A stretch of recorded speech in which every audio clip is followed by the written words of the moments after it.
Welcome back to another story on Infidelity Tales Lab. Before we begin, tell us, where in the world are you watching from? Now, let's dive into today's story. Chapter 1, Foundation of Steel. Richard Case had always believed that loyalty was earned through blood, sweat, and unwavering dedication. At 45, he had built his life like a fortress, methodical, uncompromising, and designed to last. His hands, scarred from years of emergency medical work, told the story of a man who had clawed his way from the projects of Detroit to becoming one of the most respected trauma surgeons at Metro General Hospital. The son of a factory worker who died from lung disease at 52 and a mother who cleaned offices until her arthritis made it impossible, Richard learned early that the world owed him nothing. Every achievement had been seized through sheer will. Medical school on scholarships and loans, residency working 100-hour weeks, fellowship while supporting his young family, each step carved from stone with his bare hands. Karen Crawford had entered his life during his final year of residency. She was a nursing student then, bright-eyed and ambitious, claiming she wanted to work in pediatric oncology to make a difference. Richard saw something familiar in her hunger, or so he thought. She came from suburban comfort, her father a successful insurance agent, her mother a stay-at-home socialite. But Karen spoke passionately about helping sick children, about building a life of purpose. They married 2 years later in a simple ceremony. Richard's mother, dying of the same lung disease that claimed his father, gave him her wedding ring from the pawn shop. "Your father bought this with 3 months of overtime," she wheezed from her hospital bed. "Make it count, son." Karen seemed to understand his drive, his need to prove that a poor kid from the streets could build something lasting. When their son Doug was born, Richard held the wrinkled infant and made a silent promise that this child would never know hunger, never feel the shame of worn clothes or empty fridges. But success, Richard would learn, was a dangerous thing. As his reputation grew and the money followed, Karen's pediatric dreams faded. She took a part-time position at a private clinic, then stopped working altogether. The woman who once stayed up all night studying anatomy now spent her days at the country club, lunch dates with other doctors' wives, and shopping expeditions that Richard funded without question.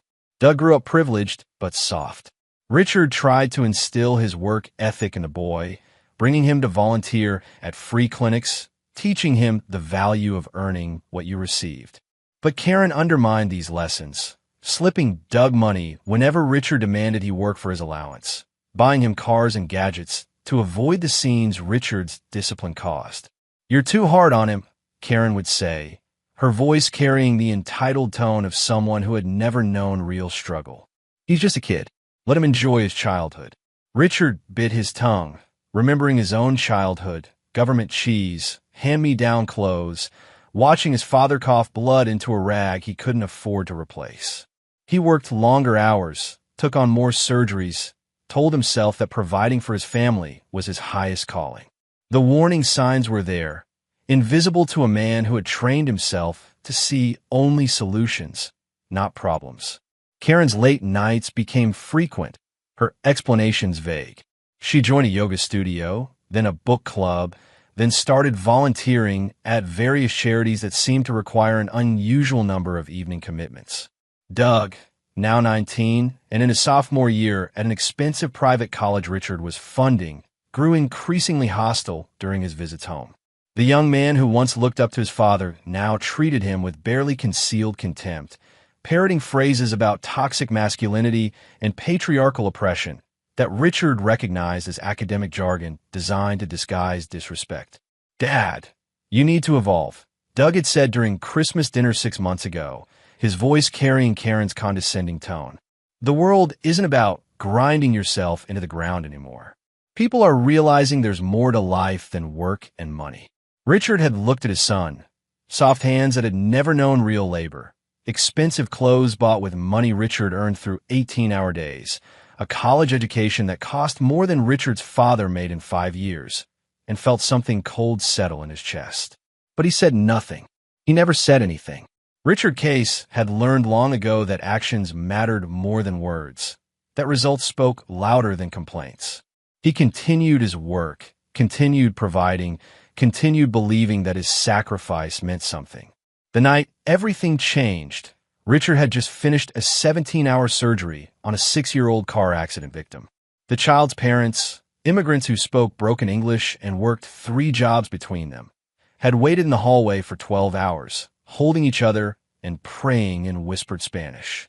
When Richard emerged to tell them their daughter would live, the father had broken down crying, gripping Richard's hands and thanking him in words Richard didn't need to understand. Driving home through the empty streets at 3 a.m., Richard felt the familiar weight of exhaustion and satisfaction. Another life saved, another family kept whole. This was why he did it. Not for the money or recognition, but for moments like these when his skills made the difference between hope and despair. The house was dark when he pulled into the driveway, which wasn't unusual. Karen had always been a light sleeper, and Richard had learned to enter quietly after late surgeries. He walked to the front door, muscle memory guiding his hand to his key ring. The key didn't fit. Richard stood in the darkness, trying to process what his hands were telling him. He tried again, thinking fatigue was making him clumsy. The key slid into the lock, but wouldn't turn. He examined his key ring under the porch light, confirming he had the right key, the same key he'd used for 15 years. Before he could process this further, the front door opened. Karen stood there in a silk robe Richard didn't recognize, her hair different, her makeup perfect despite the late hour. Behind her, Richard could see into the living room he'd furnished with overtime pay and careful saving. Sitting on his couch, wearing his favorite reading chair like a throne, was Tony Bartlett. Richard knew Tony from the hospital, a pharmaceutical sales rep with silver hair and an expensive smile who had been visiting the surgical wing for the past 2 years. Tony was the kind of man who wore $1,000 suits and drove cars that cost more than most people's annual salaries, selling medications to doctors with the smooth confidence of someone who had never doubted his own worth. "Richard," Karen said, her voice steady in a way that told him this moment had been rehearsed. "We need to talk." Richard looked at his wife, then at Tony, who raised a glass of what looked like Richard's good scotch and a mocking toast. The house Richard had bought, the furniture he'd chosen, the family he'd built, all of it suddenly felt foreign, as if he were looking through a window at someone else's life. "Talk," Richard repeated, his voice calm despite the inferno building in his chest. "We want a divorce," Karen said, still standing in the doorway like a guard. "But first, you need to pay us $26,000. Richard's surgical training kept his expression neutral even as his mind raced. "Us, Tony and I have been planning a trip to Europe," Karen continued, her tone casual, as if she were discussing the weather. "We think it would be good for everyone if you helped make that happen." Tony stood up from Richard's chair, walking over to stand beside Karen with possessive confidence. "Think of it as a transition payment," he said, his sales pitch voice grating against Richard's ears, "to help everyone move forward amicably." Richard looked at these two people, his wife and a man he'd always treated with professional courtesy, and saw something he recognized from his childhood in the projects. They had the same predatory gleam in their eyes as the dealers and hustlers who preyed on weakness, who saw kindness as vulnerability to be exploited. Before Richard could respond, he heard footsteps on the stairs. Doug appeared, wearing expensive pajamas Richard had bought him, his young face twisted with an anger that Richard had never seen directed at him before. "Or you can just get out of our lives," Doug said, his voice carrying all the entitled venom of someone who had never earned anything he possessed. "Mom and Tony don't need your toxic energy around here anymore." Richard looked at his son, the boy he'd held as an infant, taught to ride a bike, watched graduate high school with pride, and saw a stranger. Worse than a stranger. He saw someone who had taken everything Richard offered and turned it into a weapon against him. The silence stretched between them, filled with 20 years of unspoken truths. Richard thought of his parents, who had loved each other through poverty and sickness until death. He thought of the immigrant father in the hospital hallway, grateful for a surgeon who cared enough to fight for his daughter's life. He thought of every 18-hour day, every sacrifice, every time he'd chosen his family's comfort over his own. "Understood," Richard said quietly. He turned and walked away from the house he'd bought, the family he'd built, the life he'd spent 20 years creating. Behind him, he heard the door close and the lock turn. His own lock, operated by people who had decided he no longer belonged in the home he'd earned. Richard got in his car and drove to the hospital. He had an office there with a couch where he sometimes rested between surgeries. As he walked through the empty corridors, past rooms where he'd saved lives and fought death, he felt something cold and hard crystallizing in his chest. He wasn't angry. Anger was hot, messy, emotional, the response of someone who still believed in justice or fairness. What Richard felt was something else entirely. It was the same cold calculation he used in surgery, the methodical precision he applied when a patient's life hung in the balance. Karen, Tony, and Doug had made a mistake. They had assumed that because Richard was decent, he was weak. They had confused his generosity with naivety, his love with stupidity. They thought they could discard him like a used surgical glove and expect him to walk away quietly. They were about to learn the difference between a man who chose restraint and a man who was incapable of retaliation. Richard Case had built everything he owned through relentless will and absolute dedication. What he could build, he could also destroy, and he had learned something in the projects that his comfortable family had forgotten. When you have nothing left to lose, you become the most dangerous person in the room. Chapter 2. The Key That Wouldn't Turn. Richard spent the next 18 hours at the hospital, moving through his surgical schedule with mechanical precision. His colleagues noticed nothing unusual. Richard had always been focused, professional, unflappable. But something fundamental had shifted beneath the surface, like tectonic plates realigning before an earthquake. Between surgeries, he made calls. His banker, his lawyer, his accountant. Conversations conducted in the same calm voice he used to deliver difficult diagnoses to families. Richard had always been methodical about his finances, keeping detailed records, planning for every contingency. Now that preparation would serve a different purpose. Dr. Elena Rodriguez, his surgical partner and the closest thing he had to a friend, found him in his office at 6 p.m., still wearing scrubs from his last operation. "Rough night?" she asked, noting the fresh clothes on his couch and the fact that he hadn't gone home. "Something like that," Richard replied, not looking up from the legal documents he was reviewing. Elena was one of the few people who understood Richard's background. She had grown up in similar circumstances, daughter of migrant workers who had fought for every opportunity. Unlike Richard, she had never married, never trusted anyone enough to share the wealth she'd built. "Karen?" Elena asked, her tone careful. Richard looked up, meeting her eyes. Elena saw something there that made her take a step back. Not fear, but recognition. She was looking at the same cold determination that had driven them both out of poverty, but pointed in a direction she'd never seen before. "What do you need?" she asked simply. "Coverage for the next few weeks," Richard said. "I'm going to be handling some personal matters." Elena nodded without asking for details. In surgery, you learn to trust your partner's judgment completely. Consider it done. Richard went home that evening. Not to the house where he'd been locked out, but to a downtown apartment he maintained near the hospital for late-night emergencies. It was sparse, functional, containing only what he needed for work.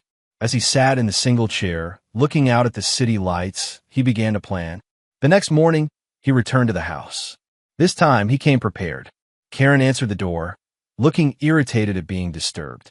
She wore workout clothes that probably cost more than some people's rent, her hair pulled back in a style that required professional maintenance. "Richard, we agreed." "No," Richard interrupted, his voice calm. "You spoke. I listened. Now I'm responding." He handed her an envelope. Inside was a cashier's check for $26,000, drawn on an account she didn't know existed. Karen's eyes widened as she looked at the amount. "Thank you," she said, her tone shifting to something almost conciliatory. "I knew you'd understand. This is better for everyone." Richard nodded. "There's also this." He handed her a second envelope. This one contained divorce papers, already filled out and requiring only her signature. Karen flipped through them quickly, her expression growing confident as she saw the generous settlement terms. The house, half his retirement accounts, substantial alimony. "You're being very reasonable about this," she said, her tone now almost warm. I've always been reasonable, Richard replied. Perhaps too reasonable. Tony appeared behind Karen, fully dressed despite it being barely 8 a.m. He extended his hand to Richard with the casual confidence of a man who believed he'd won. No hard feelings, Doc, Tony said, his smile practiced and hollow. Sometimes these things just happen.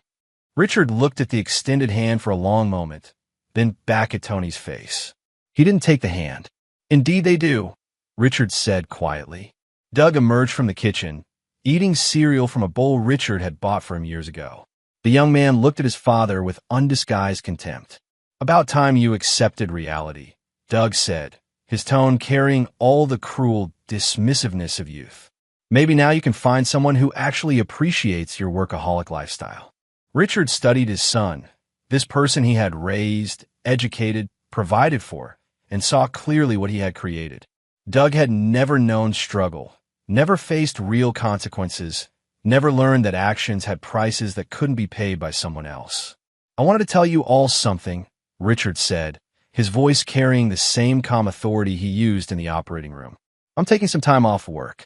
A sabbatical, if you will. Karen's expression flickered with something that might have been concern. That's good. You work too much anyway. I've realized I've been focused on the wrong things, Richard continued. Building, providing, maintaining. But I've neglected something important. Tony's smile faltered slightly. What's that? Richard looked at each of them in turn. His wife, her lover, his son. 3 people who had taken everything he offered and decided it wasn't enough. Teaching, Richard said simply. I've realized there are lessons I should have taught long ago. The silence that followed was broken by Karen's nervous laugh. Well, that's cryptic. Anyway, Tony and I have a flight to catch next week. The Europe trip, remember? Richard nodded. 26,000 should cover it nicely.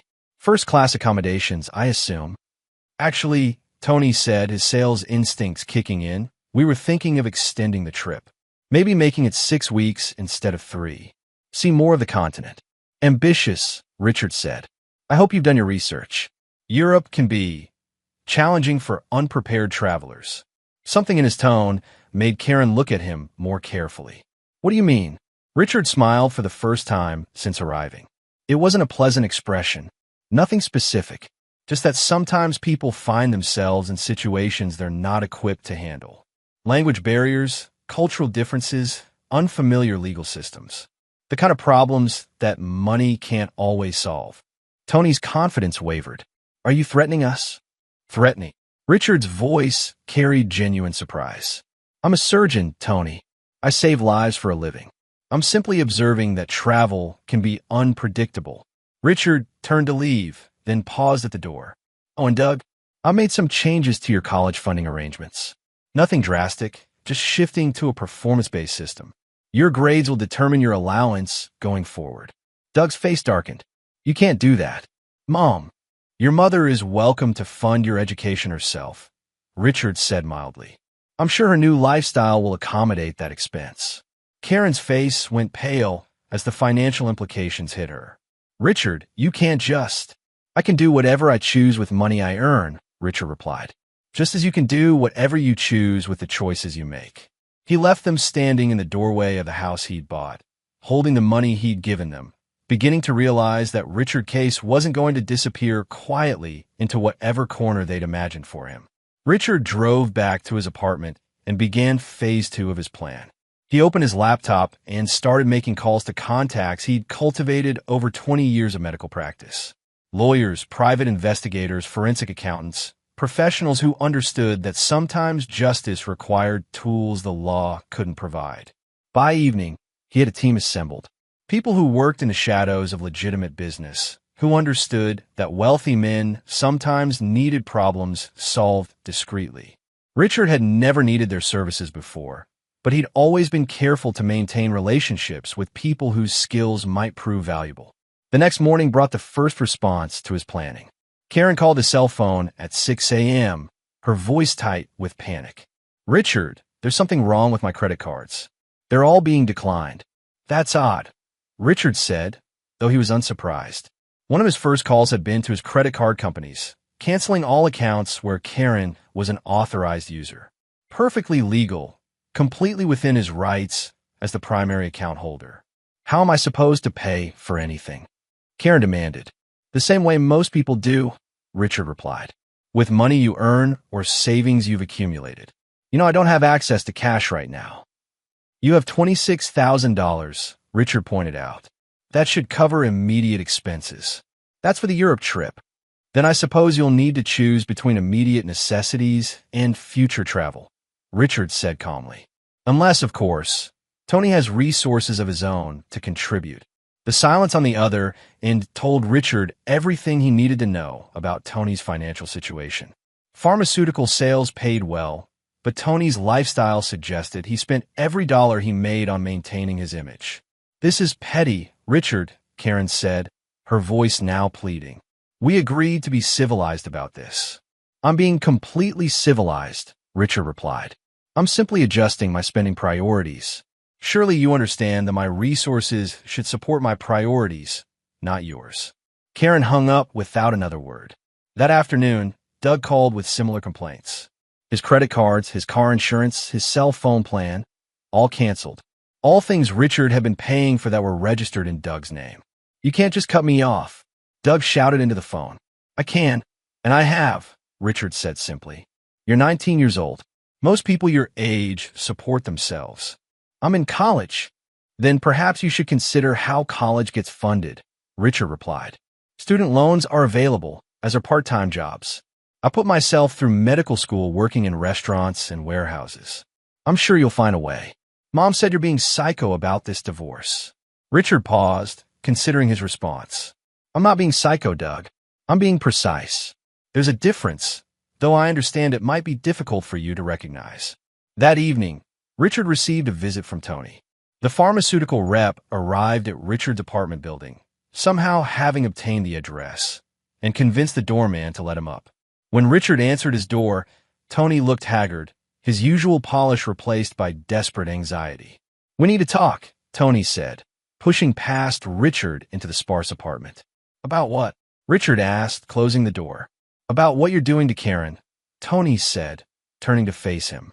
This passive-aggressive bullshit needs to stop. Richard studied Tony's face. The weak chin, the calculated smile, now replaced by genuine worry. The expensive clothes that couldn't hide the soft body of a man who had never faced real adversity. I'm not doing anything to Karen, Richard said quietly. I'm simply withdrawing my support. There's a difference. She depends on you financially. Then perhaps she should have considered that before deciding she no longer wanted to be married to me, Richard replied. Actions have consequences, Tony. Surely a successful businessman like yourself understands that principle. Tony's composure cracked further. Look, maybe we moved too fast. Maybe Karen and I could postpone the Europe trip, give everyone time to adjust. No, Richard interrupted. You should definitely take the trip. In fact, I insist on it. Something in Richard's tone made Tony step backward. What do you mean? Richard smiled, the same cold expression he'd shown at the house. I think Europe will be very educational for both of you. An opportunity to learn things about yourselves you might not discover otherwise. Are you threatening me? Tony asked, echoing his question from the day before. I'm encouraging you to follow through on your plans, Richard said. After all, you've invested considerable effort in arranging this relationship. It would be a shame not to see it through to its natural conclusion. Tony left without another word, but Richard could see the fear beginning to take root. Good. Fear was a teacher, and Tony Bartlett had many lessons ahead of him. Richard returned to his laptop and continued his work. Phase 2 was proceeding exactly as planned. But Phase 3 would require more sophisticated tools, and for that, he needed to call on some very special favors. The reckoning was just beginning. Chapter 3, The Letter of Reckoning. Richard spent the next 3 days in preparation, working with a methodical precision that had made him one of the country's finest trauma surgeons. But instead of saving lives, he was planning their systematic destruction. His first stop was downtown, in a district where legitimate businesses operated alongside services that existed in legal gray areas. The office of Marcus Webb, private investigator, occupied the 3rd floor of a building that had seen better decades. Webb was a former Detroit police detective who had developed a specialized practice serving wealthy clients with delicate problems. Dr. Case, Webb said, rising from behind a desk covered in surveillance photos and legal documents. Elena Rodriguez said you might need my services. Webb was a lean man in his 50s, with the watchful eyes of someone who had seen enough human weakness to surprise him. He dressed well, but not expensively, cultivated to blend into backgrounds while observing everything.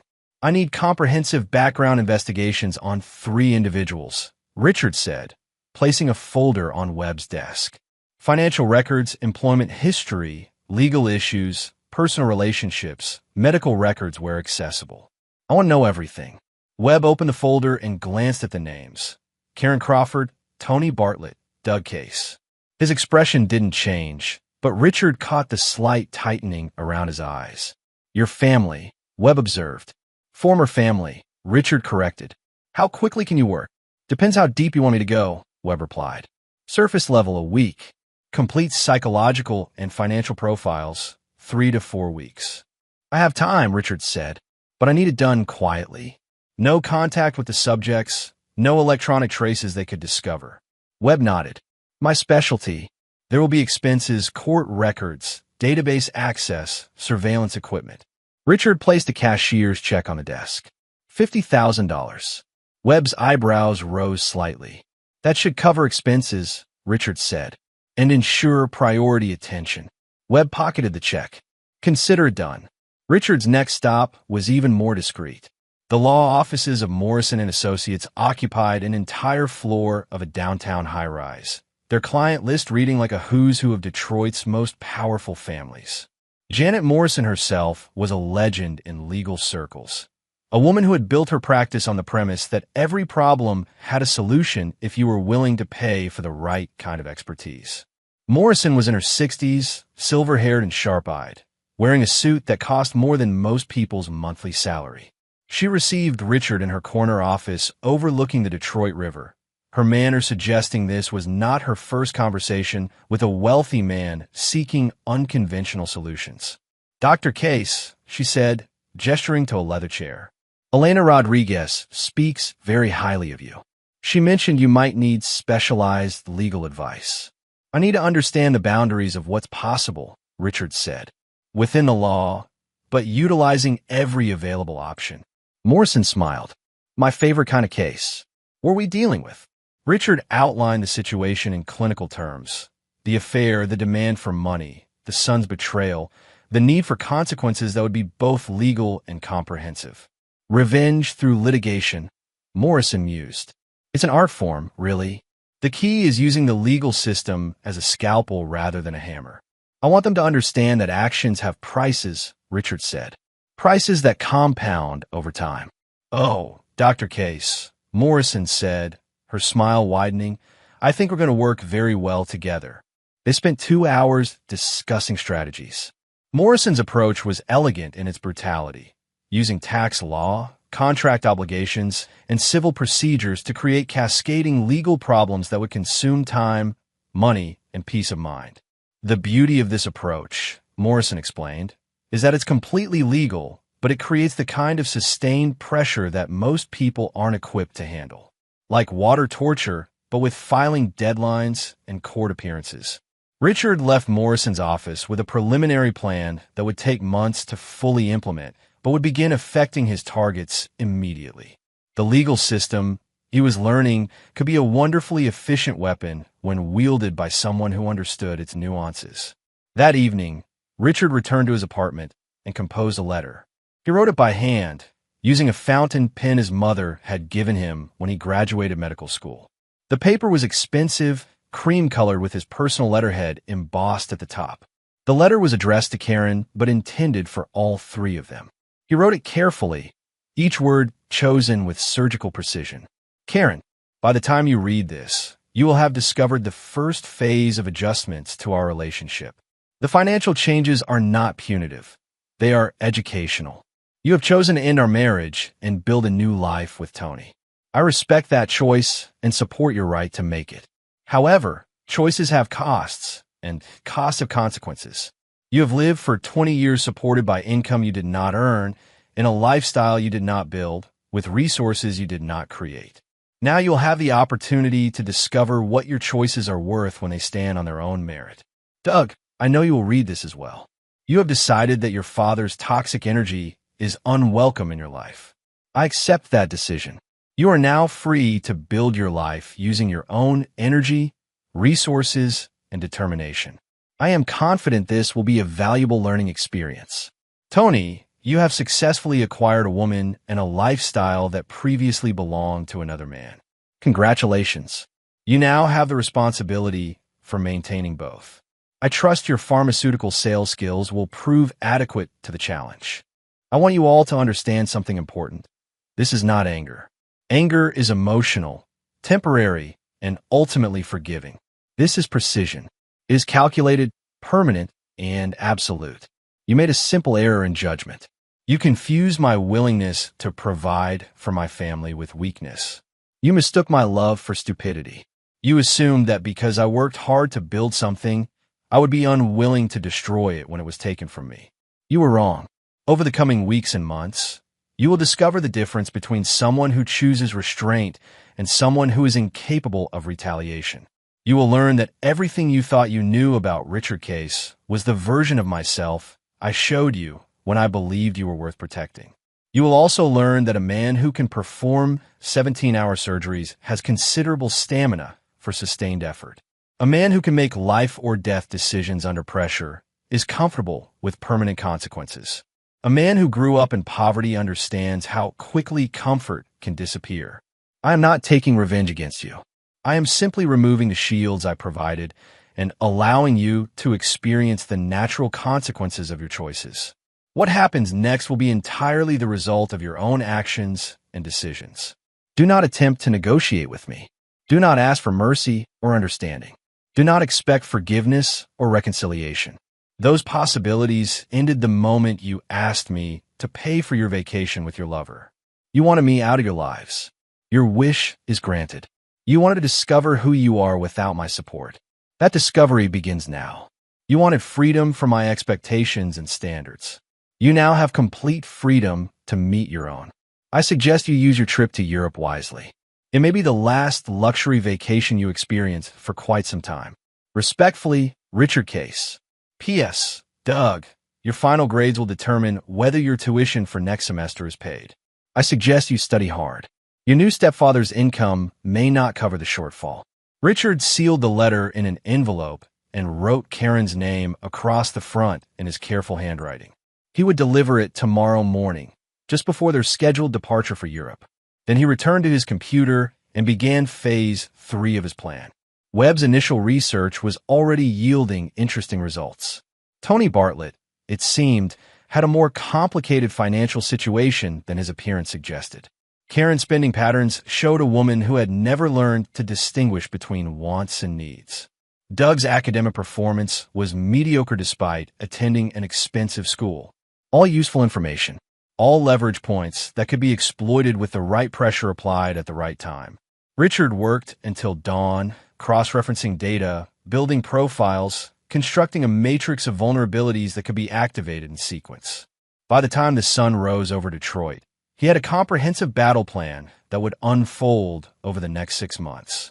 Phase 1 had been financial, removing his support and forcing them to face their actual resources. Phase 2 would be legal, using Morrison's expertise to create sustained pressure through legitimate channels. Phase 3 would be psychological, systematic isolation, and social consequences that would compound over time. Phase 4 would be personal, direct confrontation when they were weakened and vulnerable. Richard showered, dressed in one of his best suits, and drove to the house where he'd lived for 15 years. Karen's car was in the driveway, packed with expensive luggage for the European vacation. Tony's BMW sat beside it, equally loaded with bags and golf clubs. Richard knocked on the front door of his former home. When Karen answered, she looked surprised to see him, but not particularly concerned. She was dressed for travel in clothes that probably cost more than many people's monthly salary. "Richard," she said, her tone carefully neutral. "We're just leaving for the airport." "I know," Richard said, handing her the envelope. "I wanted to give you this before you left." Karen took the letter, her expression puzzled. "What is it?" "A farewell note," Richard said simply. "Something to read on the plane?" Tony appeared behind Karen, checking his expensive watch with irritated impatience. "We need to leave in 10 minutes or we'll miss our flight." "Of course," Richard said. "Don't let me delay you." Doug emerged from the house, carrying the last of the luggage. He looked at his father with the same contempt as before, but Richard noticed something new in his expression, a flicker of uncertainty. "See you around, Dad," Doug said, his tone attempting casualness but missing the mark. "Yes," Richard replied quietly. "You will." The three of them loaded into Tony's BMW and pulled out of the driveway. Richard watched them leave, then walked to his car and followed at a distance. He wanted to be sure they actually boarded the plane.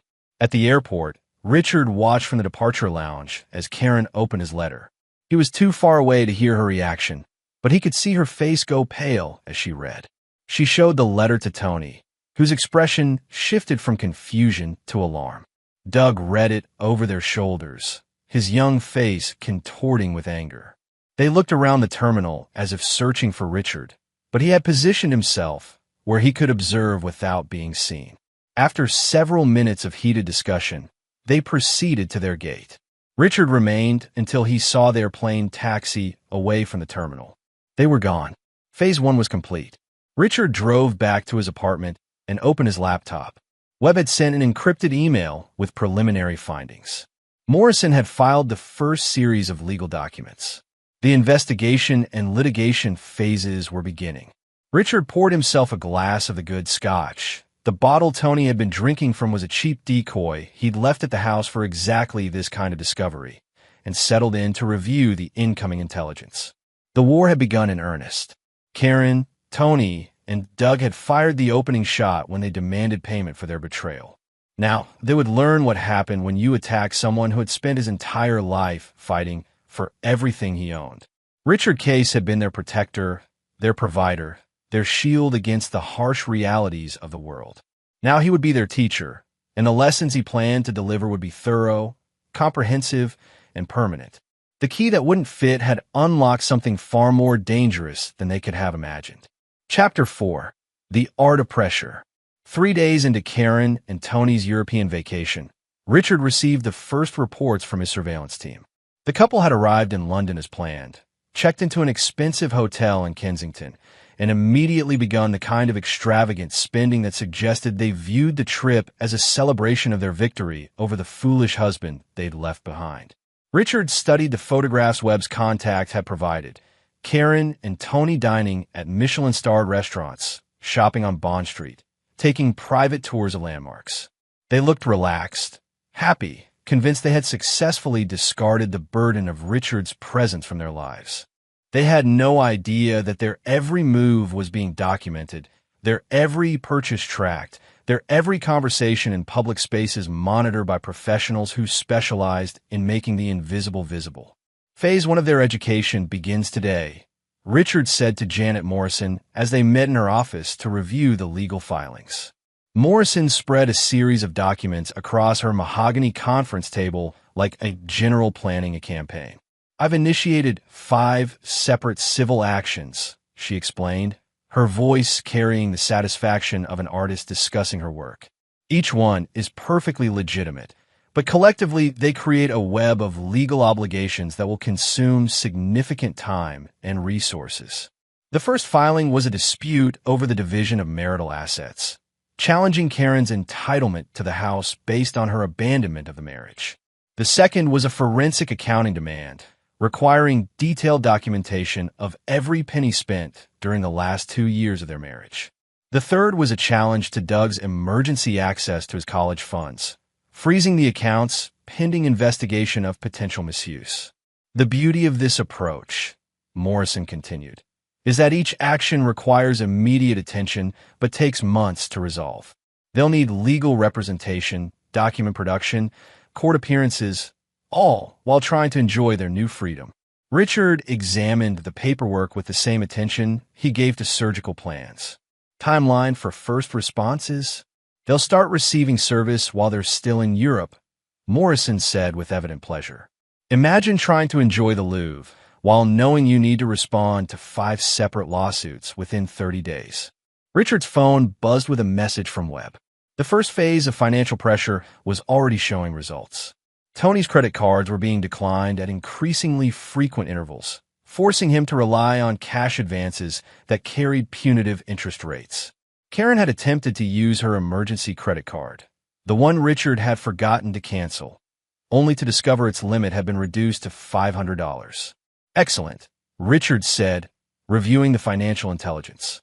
They're beginning to understand the difference between spending someone else's money and managing their own resources. That afternoon, Richard turned his attention to Doug's situation. His son had returned to college after the European departure, apparently assuming that his father's threats about performance-based funding were empty posturing. Doug's first semester grades had arrived that morning, a collection of C's and D's that represented exactly the kind of mediocre effort Richard had feared. Richard called the registrar's office at Doug's expensive private college and spoke to Mrs. Henderson, the woman who handled tuition payments for the school's wealthiest families. "Dr. Case," she said warmly, "how can I help you today?" "I need to discuss my son's account," Richard said. "I'm implementing some changes to the funding structure." Mrs. Henderson's tone became more cautious. "What kind of changes?" "Doug's tuition for next semester will be contingent on his final GPA for this term," Richard explained. "If he achieves a 3.5 or higher, I'll pay in full. Below that, he'll need to arrange alternative funding." "Dr. Case," Mrs. Henderson said carefully, "students typically need advance notice for such arrangements. There are deadlines for financial aid applications, scholarship competitions. Then I suggest Doug uses his remaining time this semester wisely," Richard replied. "I'm confident he can achieve the necessary grades if he applies himself." After ending the call, Richard sent Doug an email with the new academic requirements. The message was brief and businesslike, copying the same tone Doug had used when dismissing his father as irrelevant to his life. By evening, Richard had received 3 panicked phone calls from Doug, each more desperate than the last. The young man who had stood in the hallway demanding his father leave their lives was now begging for flexibility, understanding, a second chance. Richard declined all calls and responded with a single text message. "Your grades will speak for themselves. Actions, not words, determine outcomes." That night, Richard received an encrypted report from his European surveillance team. Karen and Tony had experienced their first taste of financial reality that evening when their dinner bill at an exclusive restaurant was declined by Tony's primary credit card. After 20 minutes of embarrassing negotiations with the manager, Tony had been forced to call his bank from the restaurant to arrange an emergency wire transfer. The photographs showed Karen's face during this incident, her expression shifting from confusion to embarrassment to something approaching fear. She was beginning to understand that the comfortable financial cushion she'd taken for granted might not be as secure as she'd assumed. Richard studied the images with the same detached analysis he used to examine surgical x-rays. Karen and Tony were starting to experience stress, uncertainty, the first hints of consequences for their choices. But this was merely the beginning of their education. The next morning brought Richard's first direct communication from the European front.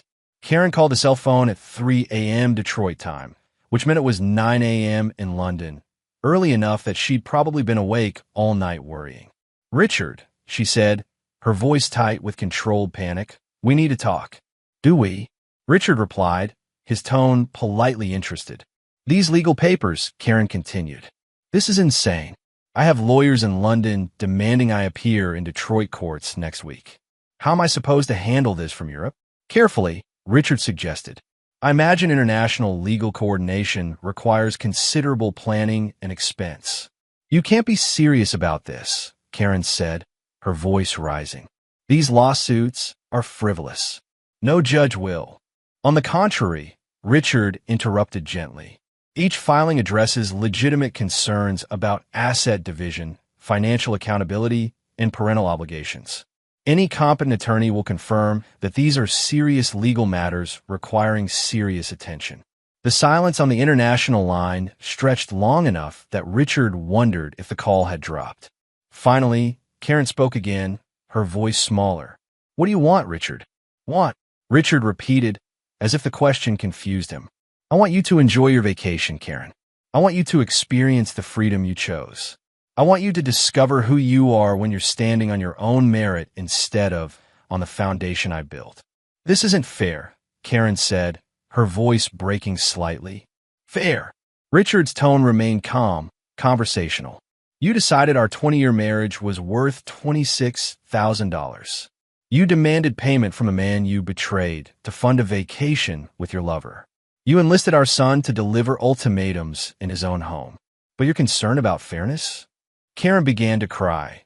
Not the manipulative tears Richard had seen during arguments, but the genuine desperation of someone who was beginning to understand the scope of their miscalculation.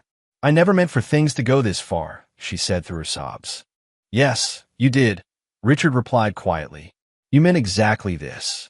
You wanted me out of your life so you could build a new one with Tony. You wanted freedom from my expectations, my standards, my presence. You wanted to discover what your choices were worth without my support. You're getting exactly what you asked for." Richard ended the call and returned to his laptop. Webb had sent overnight intelligence showing that Tony had spent the morning making increasingly frantic calls to his bank, his credit card companies, and what appeared to be a high-interest loan service. The pharmaceutical rep who had projected such confidence was discovering that his actual financial resources were significantly more limited than his carefully cultivated image suggested. Meanwhile, Doug had apparently attempted to negotiate with his college administration, trying to arrange payment deferrals and emergency funding. Mrs. Henderson had politely referred him to the financial aid office, where he would discover that his family's income level disqualified him from most assistance programs. Richard spent the morning reviewing Morrison's legal timeline. The pressure would intensify over the next 2 weeks as deadlines approached, and the true cost of mounting a comprehensive legal defense became clear. Karen and Tony would be forced to choose between cutting their vacation short to return for legal proceedings or hiring expensive international attorneys to represent them in absentia. Either choice would consume resources they were discovering they didn't actually possess. Richard's phone rang again that afternoon. This time it was Tony, his sales professional voice strained with barely controlled anxiety. "Dr. Case," Tony said, "I think there's been a misunderstanding." "About what?" Richard asked politely. "About the legal situation," Tony continued. "These lawsuits, they're affecting Karen's ability to enjoy our trip. Surely we can work something out." "I'm afraid I don't understand," Richard said. "What aspect of the legal proceedings would you like me to explain?" Tony's composure cracked slightly. "Look, maybe we moved too fast with the divorce talk. Maybe Karen and I could postpone our plans, give everyone time to cool down." "No," Richard interrupted. "You were quite clear about wanting me out of your lives. I respect that decision. These legal matters are simply the natural consequence of dissolving a 20-year marriage. Surely a successful businessman, like yourself, anticipated that divorce would involve legal proceedings." "This isn't about the divorce," Tony said, his voice rising. "This is about you using the courts to harass us because your feelings are hurt." Richard was quiet for a long moment, letting Tony's words hang in the air. "Mr. Bartlett," Richard said finally, his voice carrying the cold precision of a scalpel, "my feelings are irrelevant. These are business matters, asset division, financial accountability, parental obligations. If you're unable to handle the business aspects of the choices you've made, perhaps you should reconsider whether you're equipped for the responsibilities you've assumed." Tony hung up without another word. That evening, Richard received confirmation that Karen and Tony had attempted to extend their stay in London, but were unable to secure additional credit for hotel expenses. They had been forced to move to significantly cheaper accommodations and were cutting their trip short by a week. The education was proceeding exactly as planned. They were learning that actions had costs, that costs had consequences, and that some consequences couldn't be avoided by charm, negotiation, or emotional appeals. But this was still just the beginning. Richard Case had spent his entire life building things methodically, patiently, with absolute attention to detail. He was applying those same skills to destruction, and he had barely started to show them what he was truly capable of when his restraint was removed. Phase 2 was about to begin, and it would be considerably more educational than anything they had experienced so far. Chapter 5. The European Lesson. Web surveillance team reported that Karen and Tony had been forced to move to a youth hostel in London, a dramatic fall from the luxury hotel where they'd started their celebration vacation. The photographs told a story of two people discovering that $26,000 disappeared much faster when you weren't accustomed to managing your own expenses. Richard studied the images with clinical interest. Karen looked haggard, her usually perfect appearance showing the strain of 3 days trying to manage a crisis from 3,000 miles away. Tony appeared even worse, his expensive clothes wrinkled, his confident smile replaced by the hollow stare of a man watching his carefully constructed image collapse in real time. "They're learning," Richard said to Elena Rodriguez as they reviewed surgical schedules in his office. "The difference between spending someone else's money and managing your own resources." Elena glanced at the surveillance photos Richard had left open on his desk. As his closest colleague, she was one of the few people who knew the full scope of what Richard was implementing. "Are you sure you want to see this through to the end?" she asked quietly.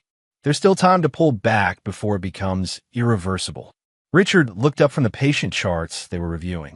"Elena, when you're operating on a patient with aggressive cancer, do you stop cutting when you've removed half the tumor?" "No," she replied. "But this isn't surgery, Richard. These are people." "Yes," Richard said quietly. "People who decided that 20 years of my life, my work, my dedication was worth $26,000 and a demand that I disappear from their lives. People who enlisted my own son to deliver ultimatums in the home I built for him." Elena studied his face and saw something she recognized from their most difficult surgeries: complete, unwavering focus on the outcome that had to be achieved, regardless of how painful the process might be. "I've seen you save people who didn't deserve saving," she said. "This feels different." "Because it is different," Richard replied. "I'm not trying to save them. I'm teaching them that choices have consequences. Sometimes the most compassionate thing you can do is let people experience the full weight of their decisions." That afternoon, Richard received a call from Morrison with an update on the legal proceedings. Karen had attempted to hire a London-based attorney to handle her Detroit court appearances, but the cost estimate had been so high that she'd been forced to consider returning to the United States immediately. "She's trapped," Morrison explained with evident satisfaction. "If she stays in Europe, she defaults on multiple legal proceedings. If she returns early, she loses the vacation she was so determined to take and still has to face the legal costs."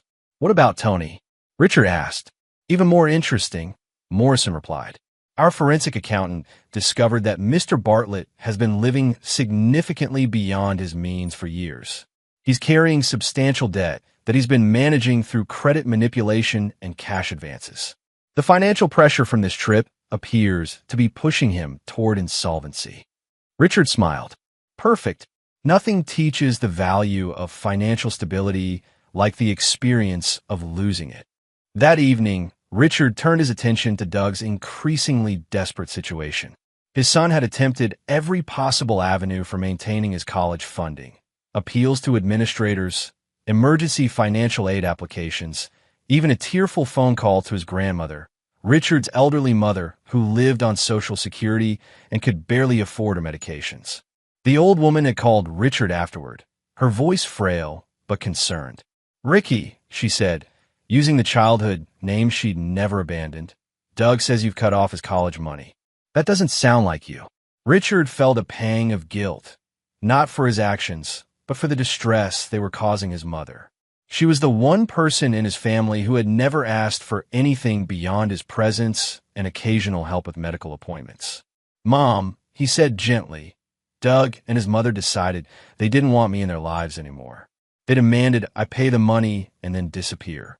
I'm simply respecting their wishes." His mother was quiet for a long moment.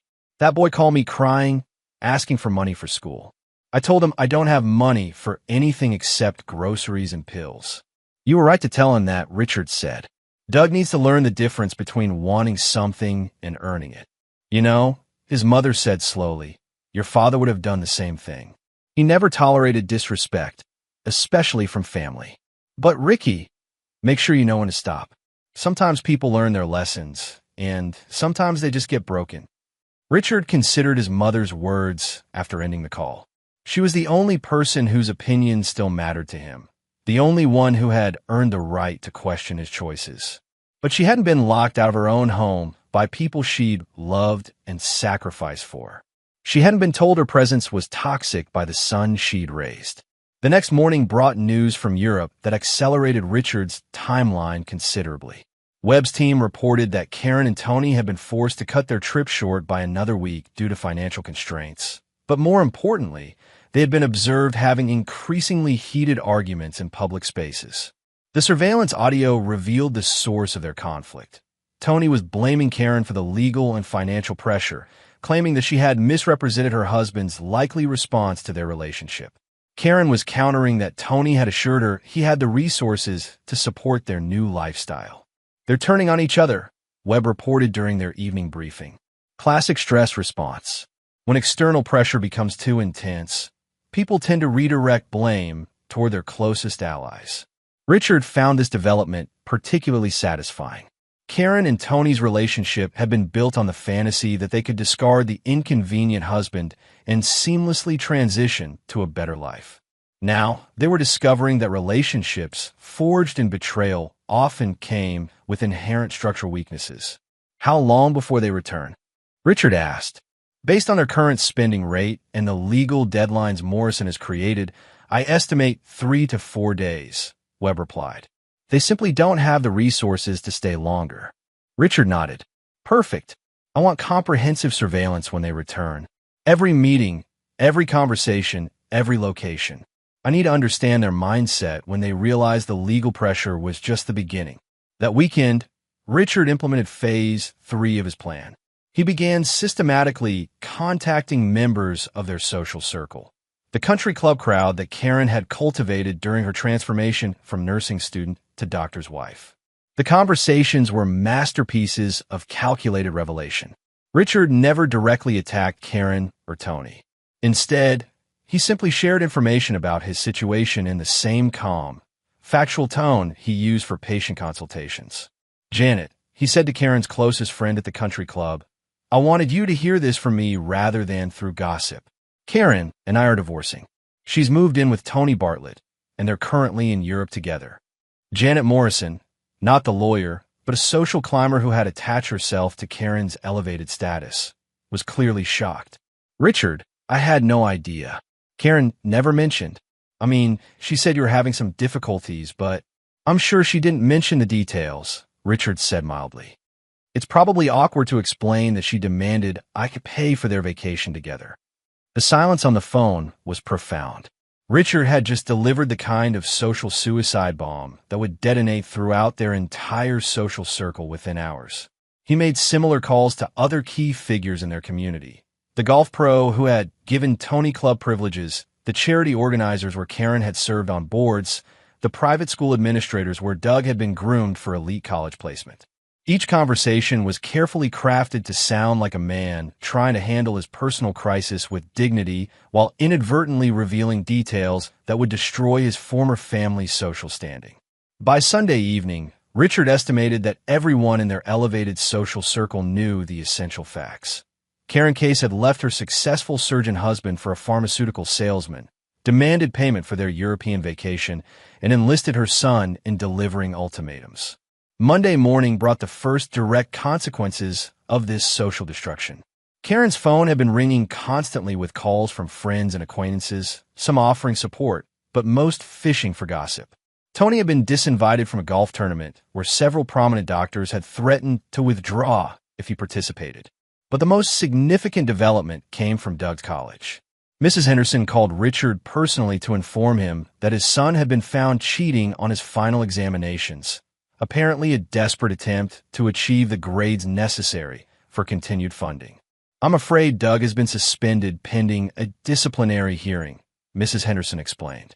The violation was quite serious. Multiple forged documents and evidence of coordinated cheating with other students. Richard felt a cold satisfaction settle in his chest. What's the typical consequence for such violations?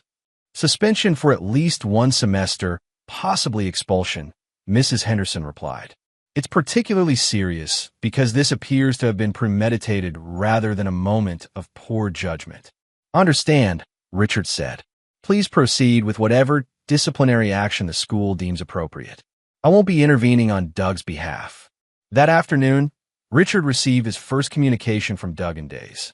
His son's voice message was barely coherent through tears and panic.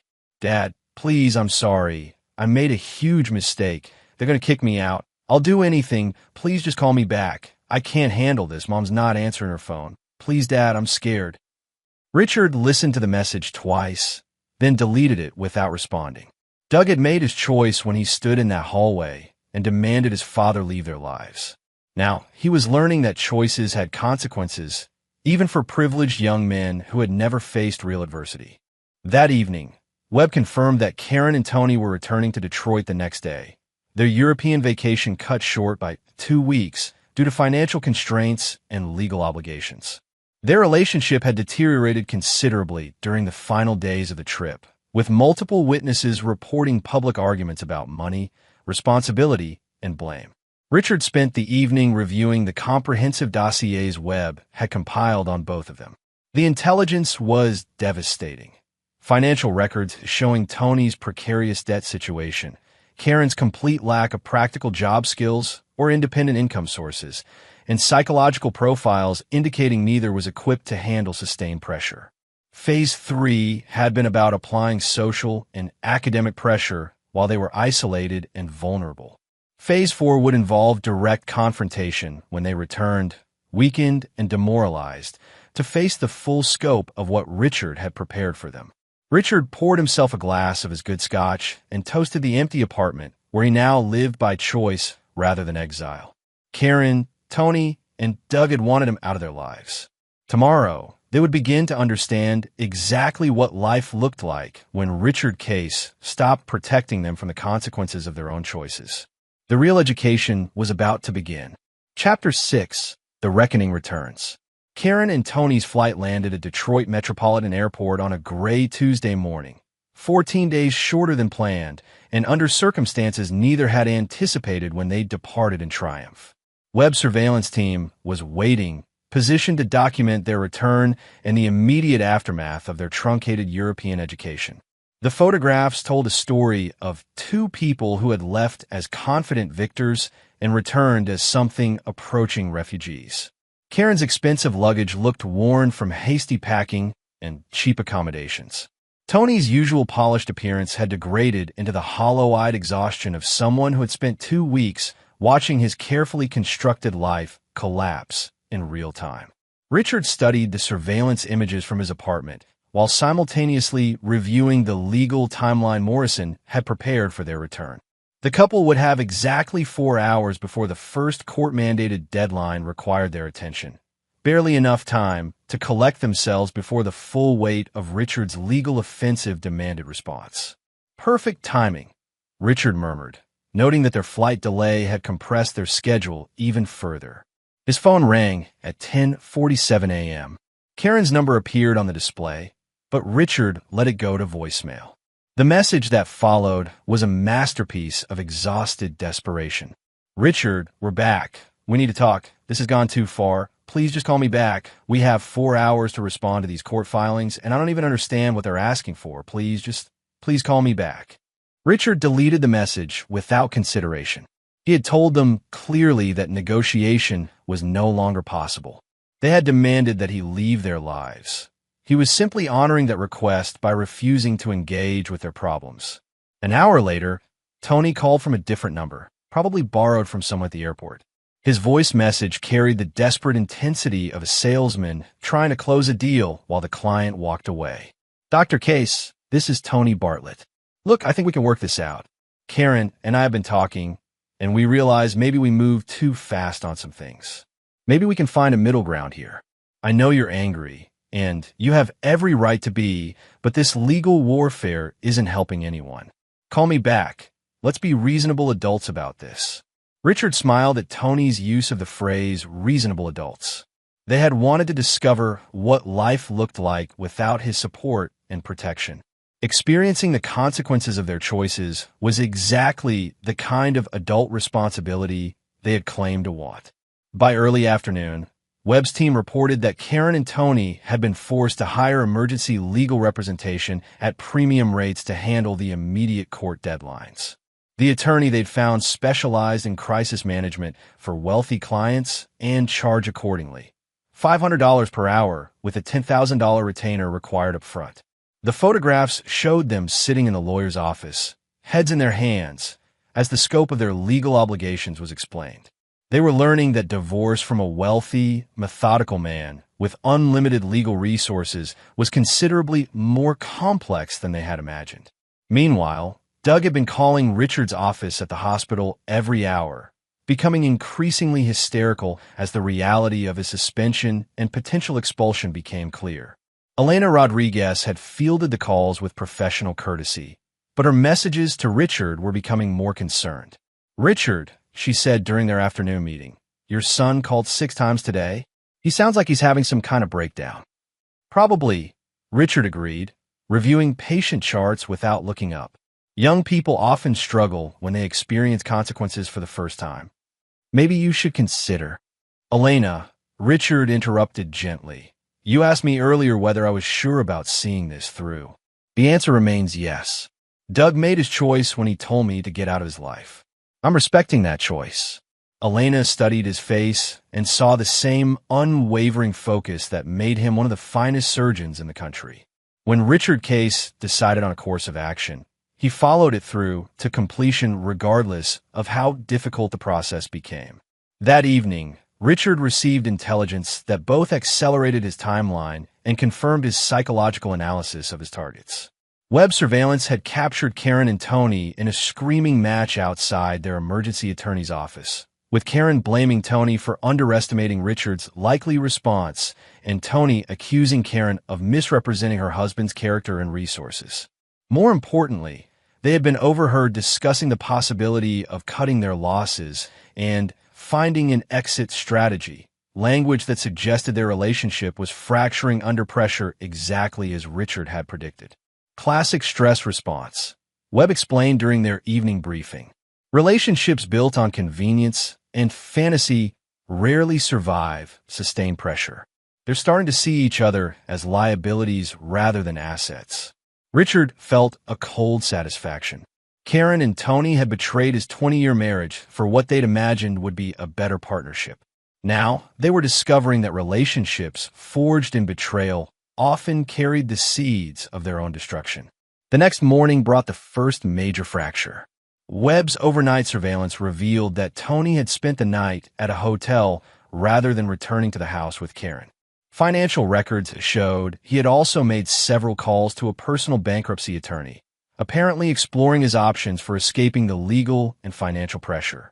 Karen, meanwhile, had been observed crying in her car outside Doug's college, where she had apparently gone to try to advocate for her son, only to be told that parental intervention was not permitted in disciplinary proceedings.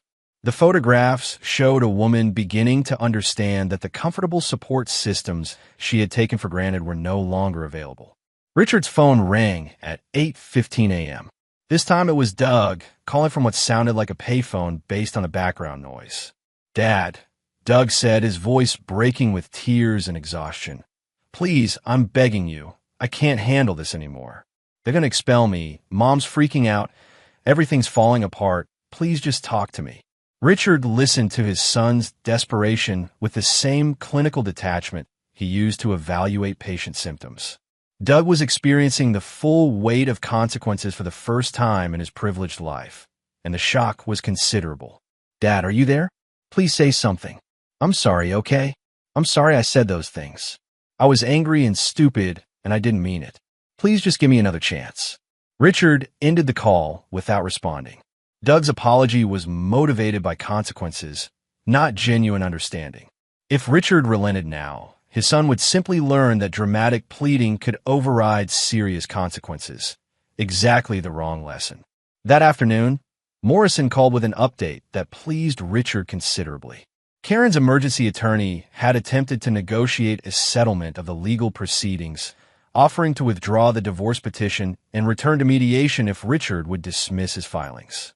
I told them, Morrison said with evident amusement, that my client was no longer interested in preserving the marriage and that the legal proceedings would continue regardless of Mrs. Case's change of heart. What was their response? Richard asked. Panic, essentially, Morrison replied. They're beginning to understand that this isn't about the divorce anymore. This is about accountability for their choices, and accountability can't be negotiated away. That evening, Richard implemented the next phase of his plan. He called his real estate agent and instructed her to list the house where Karen was currently living. Since the property was in his name alone, purchased before their marriage with money he had earned, he had the legal right to sell it regardless of Karen's preferences. Listed aggressively, Richard instructed, I want it sold quickly, even if that means accepting a lower price. Dr. Case, the agent said carefully, doesn't your wife live there currently? My soon-to-be ex-wife is living there temporarily, Richard corrected. She'll need to make other arrangements. The listing went live that night, with a price that guaranteed immediate interest from investors. By morning, Richard's agent had already scheduled 3 showings and received 2 preliminary offers. Karen discovered the listing when neighbors began calling to ask if she was moving.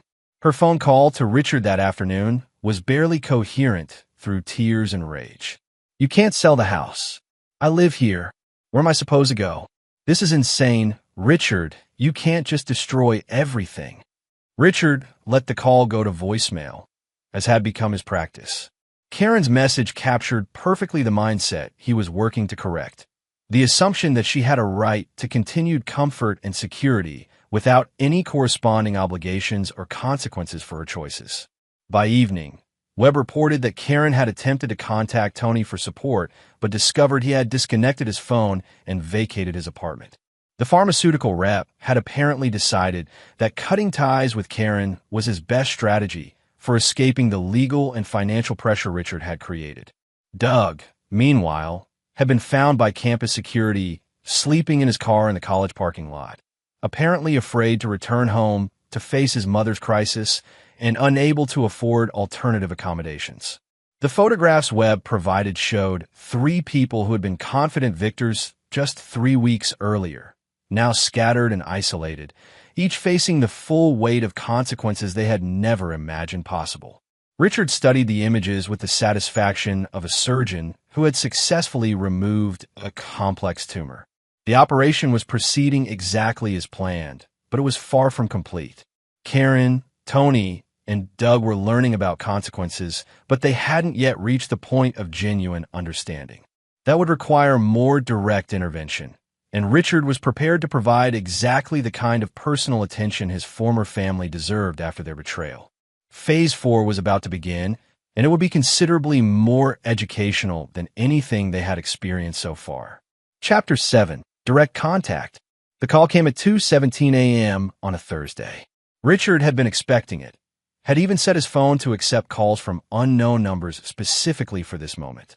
Doug's voice was barely recognizable, hoarse from crying, shaking with exhaustion and fear. Dad, I'm at the emergency room. I think I'm having a panic attack or something. I can't breathe right, and my chest hurts, and the doctors want to call someone, but I don't know who to call because Mom isn't answering her phone, and I'm scared. Richard sat up in bed, his medical instincts immediately alert. Despite everything, Doug was still his son, and panic attacks in young adults could sometimes mask more serious cardiac issues. Which hospital? Richard asked, his voice calm and professional. Metro General, Doug said through tears. The same one where you work. I told them you were my dad, but they said you weren't on duty tonight. Richard was already getting dressed. I'll be there in 20 minutes. Ask them to run an EKG and basic blood work. Tell the attending that Dr. Case is coming in for a family consultation. Thank you, Doug whispered. Thank you, Dad, I'm so sorry. Save the apologies, Richard said quietly. Just focus on breathing slowly and letting the doctors examine you. Richard drove through the empty Detroit streets with mixed emotions. His paternal instincts were genuinely concerned about Doug's medical condition, but he also recognized this as a potential manipulation, a crisis designed to force him into resuming his protective role. When he arrived at the emergency department, he found Doug sitting on an examination table in one of the curtained areas, looking smaller and younger than Richard had seen him in years. The young man's face was pale, his eyes red from crying, his expensive clothes wrinkled and dirty. "Dr. Case," said Dr. Patricia Williams, the attending physician, "your son is medically stable. The EKG was normal, blood work came back clean. This appears to be a panic attack triggered by severe stress." Richard nodded, reviewing Doug's chart with professional detachment. "Has he indicated what's causing the stress?" Dr. Williams glanced at Doug, who was staring at his hands.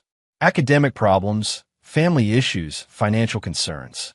Fairly typical for college students, but more severe than usual." Richard approached his son's bedside and spoke in the same calm tone he used with all his patients. "Doug, look at me." Doug raised his eyes, and Richard saw genuine fear there. Not the entitled anger from before, but the terror of someone who had discovered that the world could be much harsher than he'd ever imagined. "Are you having any chest pain right now?" Richard asked. "No," Doug whispered. "Just everything feels like it's falling apart." "That's not a medical condition," Richard said quietly. "That's a life condition, and life conditions require life solutions, not medical ones." Richard turned to Dr. Williams. "He's stable for discharge. The panic attacks will continue until he addresses the underlying stressors." "Dad," Doug said desperately as Richard moved toward the curtain. "Can we talk? Please? Just for 5 minutes." Richard studied his son's face and saw something he'd never seen before: genuine humility. The entitled young man who had demanded his father leave their lives was gone, replaced by someone who was beginning to understand what life looked like without protection. "5 minutes," Richard said, closing the curtain to give them privacy. Doug took a shaking breath. "I know you hate me now. I know I said terrible things. But I'm scared, Dad. I don't know how to handle any of this. They're going to kick me out of school. Mom's losing her mind. Tony disappeared, and I don't have any money or anywhere to live, and I don't know what to do." Richard sat in the plastic chair beside the examination table. "What do you think you should do?" "I don't know," Doug said, his voice cracking. "I've never had to figure this stuff out before. You always just handled everything." "Yes," Richard said quietly. "I did. For 19 years. I made sure you never had to face consequences, never had to solve real problems, never had to earn what you received. Do you understand why that was a mistake?" Doug nodded, tears streaming down his face. "Because it made me weak. Because it made you unprepared," Richard corrected. "You're not weak, Doug. You're just inexperienced. But experience can only be gained through practice, and practice requires facing real challenges with real consequences." "Does that mean you're not going to help me?" Doug asked, his voice small. Richard considered his answer carefully. This was the moment that would determine whether Doug learned genuine lessons or simply discovered new ways to manipulate his father's protective instincts. "I'm going to help you," Richard said finally, "but not in the way I used to. I'm not going to solve your problems for you. I'm not going to shield you from consequences. I'm not going to provide money or influence to make your mistakes disappear." Doug's face fell. "Then how are you going to help?" "By teaching you what I should have taught you years ago," Richard said. "How to work, how to earn, how to take responsibility for your own choices and their consequences." Richard pulled out his phone and made a call. "Marcus? It's Richard Case. I have a job for you." "No, not surveillance. I need someone to teach a young man how to work for a living." "Yes, my son. Construction, restaurant work, anything that requires showing up on time and earning your pay. Tomorrow morning." He ended the call and looked at Doug. "You'll start work tomorrow at 6 a.m. Construction cleanup for minimum wage. You'll work 8 hours a day, 5 days a week. Your wages will go toward paying for a room in a boarding house and basic food." "Dad," Doug said desperately, "what about school?" "What about it?" Richard replied. "You cheated on your final exams. You've been suspended pending a disciplinary hearing. School is not your immediate problem. Learning how to support yourself is. But if I don't go to college, then you'll learn a trade," Richard said simply. "Millions of people make decent livings without college degrees. They work with their hands, they solve real problems, they earn what they receive." Doug stared at his father in shock. You want me to become a construction worker? I want you to become a man, Richard replied. Construction work is just the beginning. If you prove you can show up on time, work hard, and take responsibility for your performance, we'll discuss the next step. What's the next step? Richard stood up, preparing to leave. That depends entirely on you. Show me you can handle basic employment, and we'll talk about your future options. Fail to meet even minimum standards, and you'll discover what life is like for people who can't support themselves. Doug grabbed his father's arm as he moved toward the curtain. Dad, what about Mom? She's falling apart. The house is being sold. Tony's gone. She doesn't have anywhere to go or any way to pay for anything. Richard looked down at his son's hand on his arm, then back at Doug's face. What about her? Aren't you going to help her? Help her do what? Richard asked quietly. Karen made her choice when she decided our marriage was worth $26,000. She chose to end our relationship and build a new life with Tony. I'm respecting that choice by allowing her to experience the full consequences of what she wanted. But she's your wife. No, Richard corrected. She was my wife. Now she's a woman who betrayed 20 years of marriage for a vacation with another man. There's a difference. Doug's grip tightened on Richard's arm. You're just going to let her destroy herself? Richard gently removed his son's hand from his arm. I'm not letting Karen do anything. I'm simply no longer preventing her from experiencing the natural consequences of her choices. For 20 years, I protected her from the harsh realities of the world. Now, she has the opportunity to discover what those realities look like. That's cruel, Doug whispered. No, Richard replied calmly. That's educational. Cruelty would be continuing to enable her irresponsible behavior while pretending it was kindness. Richard moved toward the exit, then paused. Doug, you asked me to help you, and I've offered exactly the kind of help you need. You can accept it and learn what it means to earn your place in the world, or you can refuse it and discover what life is like for people who expect others to solve their problems. What if I can't do it? Doug asked desperately. What if I'm not strong enough? Richard looked back at his son, this young man he'd raised in comfort and privilege, who was finally beginning to understand that the world required more than good intentions and entitlement. Then you'll get stronger, Richard said simply, or you'll fail. Either way, you'll learn something important about yourself. Richard left Doug sitting on the examination table, facing the first real choice of his adult life. The young man could accept his father's offer of genuine help, the kind that required work and growth and genuine change. Or he could refuse it and discover what independence actually meant for someone with no practical skills or experience. Either way, Doug's education in real-world consequences was about to accelerate considerably. Richard drove home through the empty streets, satisfied that Phase 4 was proceeding exactly as planned. His former family was beginning to understand that Richard Case was not the weak, exploitable man they had assumed. They were learning that when you attacked someone who had spent his entire life fighting for everything he owned, you had better be prepared for a war you couldn't win. But the real reckoning was still ahead of them. Chapter 8. The Full Circle. 3 weeks later, Richard sat in his downtown apartment reviewing reports that detailed the complete dissolution of the life he had built and protected for 20 years. The transformation was so thorough it felt almost surgical. Each element of his former family's comfortable existence systematically removed with the precision he brought to complex operations. Doug had accepted the construction job, though not without considerable struggle. Web surveillance showed the young man arriving late for his first week, earning reprimands from the foreman, sleeping in his car because he couldn't initially afford the boarding house room Richard had arranged. But gradually, painfully, Doug was learning what it meant to earn his place in the world. The photographs from his third week showed a different person, leaner, more focused, arriving at the job site 15 minutes early instead of 10 minutes late. Doug Case was discovering muscles he'd never used and capabilities he'd never needed to develop. He's adapting, Webb reported during their weekly briefing.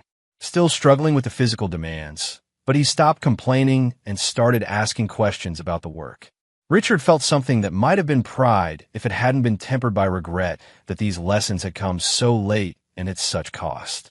Karen's situation had deteriorated more dramatically. The house sale had been finalized, leaving her with 30 days to vacate.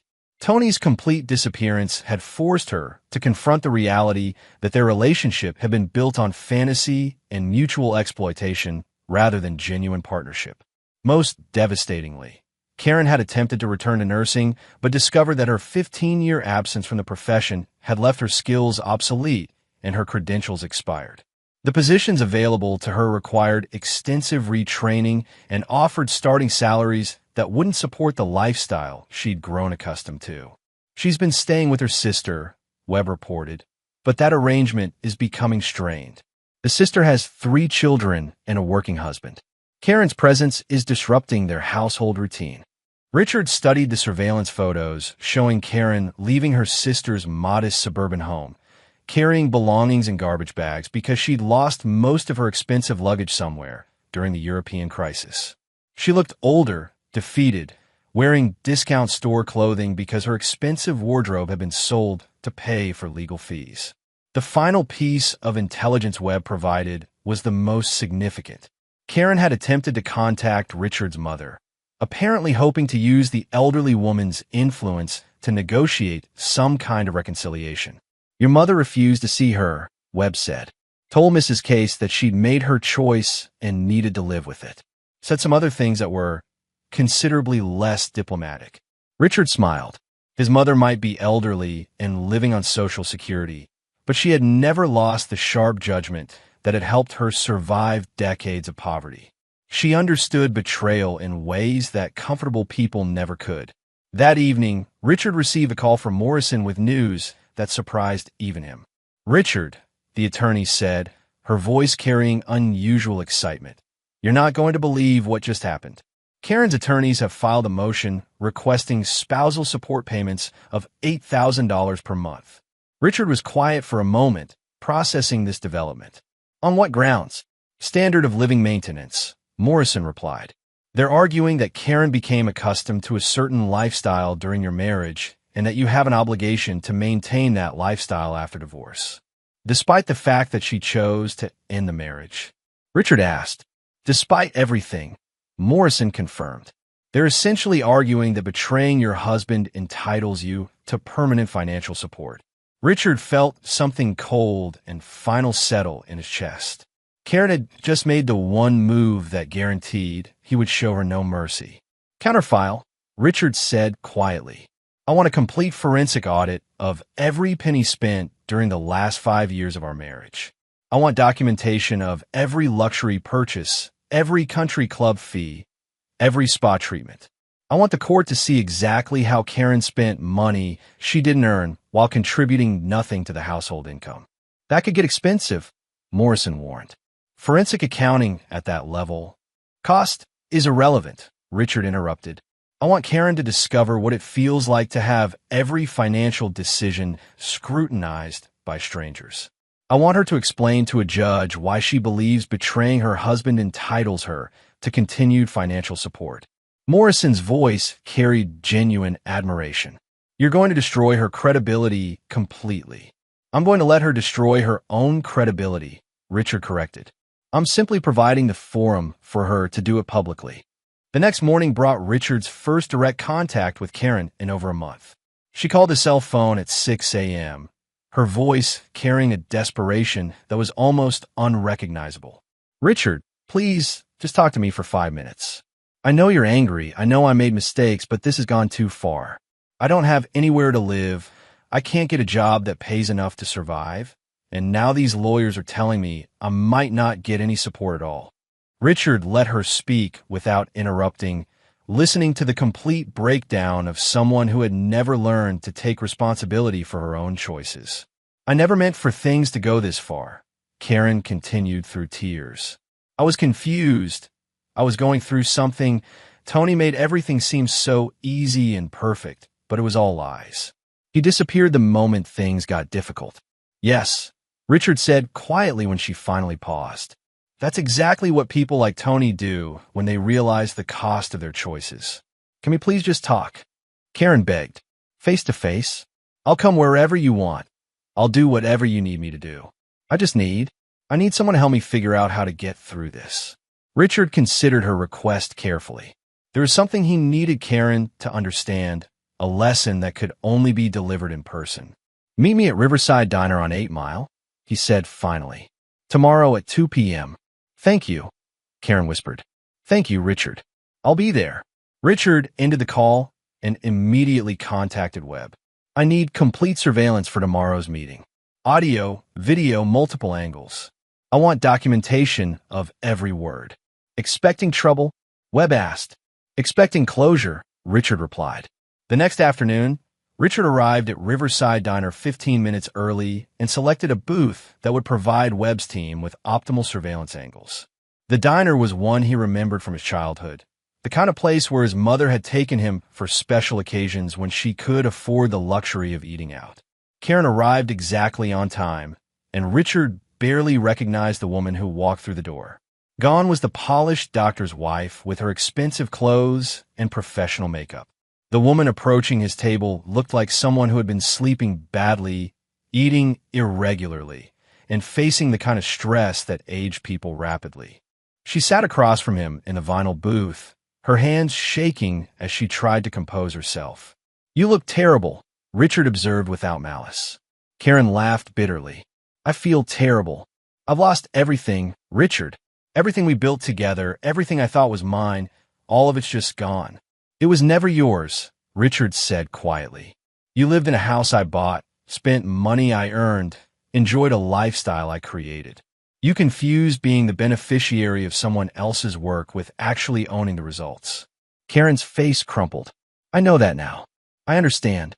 I understand how much I took for granted. But Richard, I'm begging you, please give me another chance. I'll do anything. I'll go to counseling. I'll get a job. I'll prove to you that I can change. Richard studied her face and saw genuine desperation, but also the same fundamental misunderstanding that had led to this moment. Karen, he said calmly, do you understand why we're here? In this diner, having this conversation? Because I destroyed our marriage, she whispered. No, Richard replied. Because you never understood what our marriage was built on. He leaned forward slightly, his voice remaining quiet but carrying absolute authority. For 20 years, I worked 18-hour days to provide for you and Doug. I missed dinners, canceled vacations, turned down opportunities to spend more time at home because I believed I was building something permanent, something that mattered. Karen nodded, tears streaming down her face. You took that dedication, Richard continued, and decided it was worth $26,000. You decided that 20 years of my life, my work, my love was equivalent to a vacation with another man. I was stupid, Karen said desperately. I was selfish and stupid, and I made the worst mistake of my life. No, Richard said with terrifying calm. You made the most honest decision of your life. You revealed what you actually thought our marriage was worth. You showed me what 20 years of dedication meant to you. You taught me exactly how much my love and sacrifice mattered in your calculations. Karen reached across the table toward Richard's hands, but he pulled them away. Richard, please. I want you to understand something very clearly, Richard interrupted. This isn't about forgiveness or second chances. This isn't about anger or revenge. This is about mathematics. Karen stared at him in confusion. You calculated that our marriage was worth $26,000, Richard explained. You calculated that my presence in your life was a net negative. You calculated that Tony Bartlett offered you a better deal. You made those calculations deliberately, with full knowledge of what you were choosing. Richard's voice remained perfectly calm, but his eyes carried the cold precision of a man delivering a terminal diagnosis. Now you're discovering that your calculations were wrong. Tony disappeared. The comfortable lifestyle wasn't yours to keep. The financial security was dependent on the relationship you chose to destroy. You're experiencing the difference between what you thought you were worth and what you're actually worth in the marketplace. I know I was wrong. Karen sobbed. I know I made terrible mistakes. But please, Richard, I'm drowning here. I don't know how to survive this. Richard was quiet for a long moment, watching this woman who had shared his bed for 20 years, who had borne his child, who had taken everything he offered and decided it wasn't enough. Karen, he said finally, Do you remember what you said to me that night? When you demanded $26,000. Karen shook her head, tears making it impossible for her to speak. You said that Tony needed a vacation. You said I should pay for it. You said this was better for everyone. Richard's voice carried no emotion at all. Do you remember what you said when I agreed to your terms? Karen nodded miserably. You said I was being very reasonable about the divorce. You were pleased that I was accepting your decision so calmly. You thought you had managed the situation perfectly. Richard leaned back in the booth, his expression unchanged. You were right, Karen. I am being perfectly reasonable. I'm accepting your decision completely. You chose to end our marriage for $26,000. I respected that choice. You chose to remove me from your life. I honor that choice. You chose to discover what your life was worth without my support. You're getting exactly what you asked for. But I was wrong, Karen cried, her voice carrying the desperation of someone who is finally understanding the permanence of certain decisions. I was wrong about everything. I was wrong about Tony, wrong about what I wanted, wrong about what mattered. Can't you forgive me for being wrong? Richard studied her face and felt nothing at all. Not anger, not satisfaction, not even pity. Just the clinical detachment he used when observing the natural progression of a terminal condition. I could forgive you for being wrong, he said quietly, but I can't forgive you for being calculating. You didn't make a mistake, Karen. You made a choice. You weighed your options and decided that 20 years of marriage was worth exactly $26,000. That wasn't an error in judgment. That was a revelation of character. Richard stood up from the booth, placing a $20 bill on the table to cover his coffee. The forensic accounting will be completed next week, he said.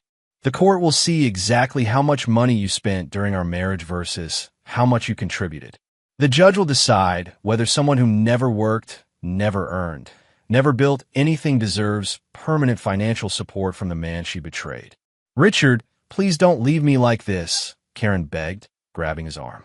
I have nowhere to go, no way to support myself. You're the only person who can help me.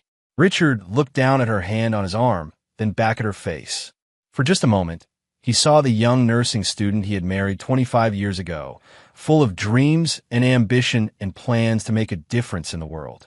Then he saw the woman who had stood in his doorway 3 months ago, demanding payment for her vacation with another man, and any trace of sympathy disappeared. Karen, he said with absolute finality, you told me to get out of your life. You told me my presence was toxic. You told me that you and Tony didn't need my energy around anymore. You were very clear about what you wanted. He gently but firmly removed her hand from his arm. You got exactly what you asked for, and now you get to keep it. Richard walked away from the table, leaving Karen crying in the booth of a diner where he had once brought her for their first date 26 years ago. He didn't look back, didn't hesitate, didn't feel the slightest temptation to reconsider. Some lessons could only be learned through complete immersion in their consequences. Some choices were so fundamental that they revealed character in ways that could never be undone or forgiven. Karen Crawford Case had chosen to calculate the value of 20 years of marriage at $26,000. Richard Case was simply ensuring she lived with the full implications of that calculation for the rest of her life. The education was nearly complete. Chapter 9. No mercy, no forgiveness. 6 months after the key that wouldn't fit, Richard Case stood in the observation deck of Metro General Hospital, looking out over the Detroit skyline as dawn broke over the city where he had built and destroyed a life in equal measure. The reports spread across his desk told the story of a campaign that had been more thorough and devastating than even he had initially planned. Doug had survived his crash course in manual labor and was showing genuine signs of character development. Webb's latest surveillance showed Richard's son arriving at construction sites early, staying late to learn new skills, and saving money with the discipline of someone who had learned its true value. More importantly, Doug had stopped asking for help and started finding solutions. He's applied for readmission to college, Webb reported during their final briefing. But this time he's seeking financial aid and planning to work part-time to cover expenses. The disciplinary hearing went better than expected. Community service and probation instead of expulsion. Richard felt genuine pride in this development. Doug was learning what Richard should have taught him years earlier. That everything worth having must be earned, that character was built through facing difficulties rather than avoiding them. What about his academic performance? Richard asked. Complete turnaround, Webb replied. Apparently, he's discovered that when college costs your own money and requires your own labor to maintain, academic performance becomes a much higher priority. Karen's trajectory had been less encouraging but more instructive. The forensic accounting Morrison had commissioned revealed spending patterns that shocked even Richard. Over 5 years, Karen had spent over $200,000 on personal luxuries, spa treatments, shopping trips, country club expenses, and social activities that contributed nothing to the household while providing her with entertainment and status. The judge was not impressed. Morrison reported with evident satisfaction. When Karen's attorney argued that she deserved spousal support to maintain her accustomed lifestyle, His Honor asked exactly what skills or contributions had entitled her to that lifestyle in the first place. The court proceedings had been brutal in their revelation of Karen's character. Under oath, she had been forced to admit that she had contributed no income to the household for 15 years, had no marketable job skills, and had spent money at a rate that would have bankrupted most families. When asked to justify her claim for $8,000 monthly in support payments, she had been unable to provide any rational basis beyond her desire to maintain comfort. The final judgment was zero spousal support. Morrison continued.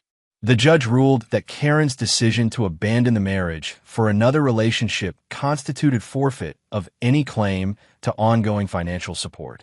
Karen had also been forced to confront the social consequences of her choices. The country club had quietly revoked her membership when it became clear she could no longer afford the fees. Her former friends had distanced themselves as the details of her betrayal became public knowledge. She was currently working as a part-time receptionist at a medical clinic, earning barely enough to cover basic expenses while living in a studio apartment that was smaller than the closet in her former home. But it was Tony Bartlett's fate that provided Richard with the deepest satisfaction. The pharmaceutical rep, who had seemed so confident and successful, had been revealed as a man living entirely on credit and false appearances. When the financial pressure of the European crisis had intensified, Tony had made increasingly desperate attempts to maintain his lifestyle. He's facing bankruptcy, Webb reported. Lost his job, lost his apartment, and apparently made some poor choices about where to seek emergency funding. This last point carried ominous implications. Tony had apparently borrowed money from sources that were less understanding than traditional banks about repayment difficulties. Webb's contacts and law enforcement suggested that Tony was currently hiding somewhere in Ohio, trying to avoid creditors who were not bound by legal niceties in their collection methods. Poetic justice, Richard mused. Tony wanted the lifestyle without earning it. Now he's discovering what happens when your debts come due and you don't have the resources to pay them. Richard's phone rang, interrupting his review of the final reports. The caller ID showed his mother's number. Ricky, the elderly woman said, her voice carrying the mixture of affection and concern that had characterized their relationship for 45 years. I need to ask you something, and I want a straight answer. Always, Mom, Richard replied. Are you satisfied now? She asked directly. Have you made your point? Richard considered the question carefully. What do you think I should be satisfied about? You've destroyed that woman completely, his mother said bluntly. Karen came to see me last week, begging me to convince you to help her. She looked like she'd aged 10 years in 6 months. What did you tell her? Richard asked. I told her she made her bed, and now she gets to sleep in it, his mother replied with characteristic directness. But Ricky, I also told her something else. Richard waited. I told her that my son isn't cruel, his mother continued. I told her that the man I raised would know when enough was enough. I told her that you learned from your father and me that sometimes people make mistakes, and sometimes those mistakes deserve forgiveness. Richard was quiet for a long moment, staring out at the city where he had spent his entire adult life building and rebuilding his understanding of loyalty, dedication, and consequences. Mom, he said finally, do you remember what you told me when I was 12 and Jimmy Kostowski stole my bike? His mother was quiet, remembering. You said some people will take advantage of kindness if they think they can get away with it, Richard continued. You said I could either teach Jimmy that stealing had consequences, or I could let him think I was too weak to defend what was mine. I remember, his mother said softly. You also said, Richard continued, that there was a difference between someone who made a mistake and someone who made a choice. Someone who stole because they were hungry was different from someone who stole because they were greedy. Karen was hungry, Ricky, his mother said gently. Maybe not for food, but for something she thought was missing from her life. No, Mom, Richard replied with quiet finality. Karen was greedy. She had everything anyone could reasonably want. A comfortable home, financial security, a family that loved her. She decided it wasn't enough. She decided she wanted something else, and she was willing to destroy what we had built to get it. Richard paused, watching the sun rise over the city where he had learned that some lessons could only be taught through complete, uncompromising consequences. If Karen had come to me and said she was unhappy, we could have talked, Richard continued. If she had said she wanted something different from our marriage, we could have worked together to find solutions. If she had said she needed space or time or counseling, I would have supported her completely. But that's not what she did, his mother said, understanding beginning to color her voice. No, Richard confirmed. She decided our marriage was worth $26,000.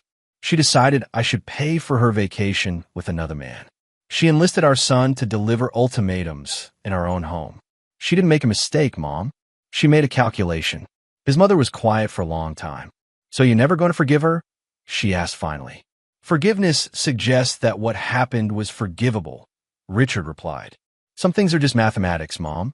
Karen calculated the value of our life together and found it lacking. I'm simply ensuring she lives with the full implications of that calculation.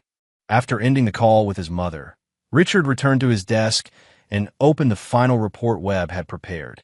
It contained a comprehensive analysis of his former family's current status and future prospects.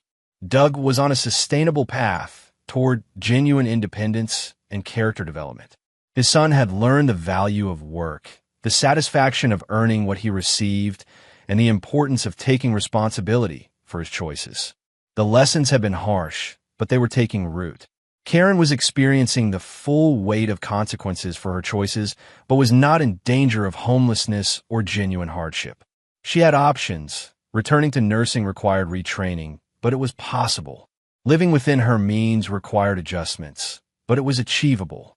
Her suffering was psychological and social rather than physical, and it was entirely the result of her own decisions. Tony was learning that some debts could not be negotiated away, and some choices carried permanent consequences. His current difficulties were severe, but they were also self-inflicted through years of living beyond his means and making increasingly desperate financial decisions. Richard closed the report and walked to his apartment window, looking out at the city where he had spent 6 months methodically dismantling the life he had spent 20 years building. The operation had been successful beyond his initial expectations, but it was complete. His phone buzzed with a text message from Doug. Dad, got promoted to crew leader. 6 months ago, I didn't know how to operate a screwdriver. Thank you for teaching me that I'm stronger than I thought. Richard smiled, the first genuine smile he had felt in months. Doug's gratitude wasn't based on financial support or material comfort. It was based on respect for someone who had refused to enable weakness and had instead demanded strength. That evening, Richard made a decision that felt like the natural conclusion of everything he had learned over the past 6 months. He called Elena Rodriguez and invited her to dinner at the same restaurant where he and Karen had celebrated their wedding anniversary just 1 year earlier. Are you sure you're ready for that? Elena asked carefully, going back to a place with so many memories?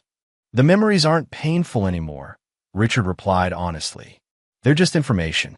Data about choices I made when I believed different things about loyalty and dedication. Over dinner, Richard found himself able to discuss the past 6 months with clinical detachment. Elena listened as he outlined the systematic approach he had taken to teaching consequences, the methodical precision with which he had removed protection and support, the calculated way he had allowed natural consequences to operate without interference. Do you have any regrets? Elena asked as they finished their meal. Richard considered the question carefully. I regret that I spent 20 years teaching my family the wrong lessons. I regret that I enabled Karen's irresponsibility and Doug's entitlement instead of preparing them for real life. I regret that I confused providing with protection and love with enabling. But you don't regret what you've done since. Elena pressed. No, Richard said with complete certainty. I gave them exactly what they asked for. They wanted me out of their lives, and I honored that request. They wanted to discover what life looked like without my support, and I provided that opportunity. They wanted freedom from my expectations and standards, and I granted that freedom completely. Elena studied his face and saw something she had never seen before. Not the driven surgeon who worked 18-hour days, not the devoted husband and father who sacrificed everything for his family, but a man who had learned the difference between love and enabling, between kindness and weakness. What happens now, she asked. Richard smiled. Not the cold expression he had worn during the campaign against his former family, but something warmer and more genuine. Now I build something new, he said simply. Something based on mutual respect instead of one-sided sacrifice. Something where dedication is appreciated rather than exploited. Something where loyalty is earned rather than assumed. As they left the restaurant, Richard felt a sense of completion that was deeper than satisfaction. He had spent 6 months teaching lessons that should have been learned years earlier. He had demonstrated that actions carried consequences, that choices had prices, and that some decisions were too fundamental to be forgiven or forgotten. Karen would spend the rest of her life understanding that comfort and security were not entitlements, but privileges that must be earned and maintained. Doug had learned that everything worth having required work, dedication, and responsibility. Tony had discovered that appearances and charm were no substitute for genuine substance and character. And Richard Case had learned the most important lesson of all, that a man who could perform 17-hour surgeries possessed exactly the stamina required for sustained retaliation when betrayed by the people he loved most. He had been their protector, their provider, their shield against the harsh realities of the world. When they decided they no longer wanted his protection, he had become their teacher instead. The lessons were complete. The reckoning was finished. And Richard Case was finally free to build a life with people who understood the difference between love and exploitation, between dedication and enablement, between family and parasites. Some keys, once they stopped fitting, could never be made to work again. But sometimes that was exactly what needed to happen. Epilogue. 2 years later, Richard received a wedding invitation. Doug Case was marrying a young woman he had met at community college, a nursing student who worked nights at a restaurant to pay for her education. The invitation was handwritten on simple paper, and the ceremony would be held at a small church with a reception in the church basement. Richard attended the wedding and watched his son marry someone who understood the value of work, the importance of earning what you received, and the satisfaction of building something through mutual effort and respect. Doug's bride reminded Richard of Karen as she had been 25 years earlier, ambitious, dedicated, determined to make a difference. But she also possessed something Karen had lost along the way: humility. After the ceremony, Doug approached his father with the quiet confidence of a man who had learned difficult lessons and grown stronger because of them. "Thank you," Doug said simply, "for teaching me that I was capable of more than I thought." Richard nodded, understanding that his son had finally learned the difference between enablement and love, between comfort and strength. "Your mother wanted to come," Doug said carefully, "but she understood that some bridges can't be rebuilt." "How is she?" Richard asked, more from clinical curiosity than emotional investment. "Learning," Doug replied. "Slowly. She's working full-time now, sharing an apartment with another nurse. She's back in school, updating her certifications. It's hard for her, but she's finally understanding what you try to teach us about earning what you have." Richard nodded. "And Tony?" Doug's expression darkened slightly. "Last I heard, he was working a used car lot in Toledo. Apparently, his debt situation caught up with him in ways that required him to relocate permanently." Richard felt no satisfaction in this news, only the clinical observation that consequences had run their natural course. "Dad," Doug said, his voice carrying a weight that suggested this was something he'd been planning to say for a long time. I understand now why you did what you did. At the time, I thought you were being cruel. But you weren't punishing us. You were educating us. You were teaching us lessons we should have learned years earlier. Richard looked at his son, this young man who had grown from an entitled, soft boy into someone capable of building a life through his own effort and determination. The cruelty would have been continuing to enable your weaknesses while pretending it was kindness, Richard replied. Sometimes the most loving thing you can do is refuse to protect people from the consequences of their choices. Doug smiled, an expression of genuine understanding rather than the entitled smirk Richard remembered from their last conversation in the old house. Sarah understands that, Doug said, nodding toward his new wife, who was accepting congratulations from wedding guests with the same quiet dignity she brought to her work. She knows that anything worth having requires effort to build and constant work to maintain. Richard watched his daughter-in-law interact with a modest gathering of friends and family. She treated everyone with equal respect, the wealthy doctors who were Richard's colleagues and the construction workers Doug had befriended during his education in manual labor. She's good for you, Richard observed. She makes me better, Doug corrected. Every day, I have to earn being worthy of someone who works as hard as she does. As the reception continued, Richard found himself in conversation with Sarah's father, a man who had worked his entire life as an electrician, put 3 daughters through college, and understood the value of everything he had because he had earned it all himself.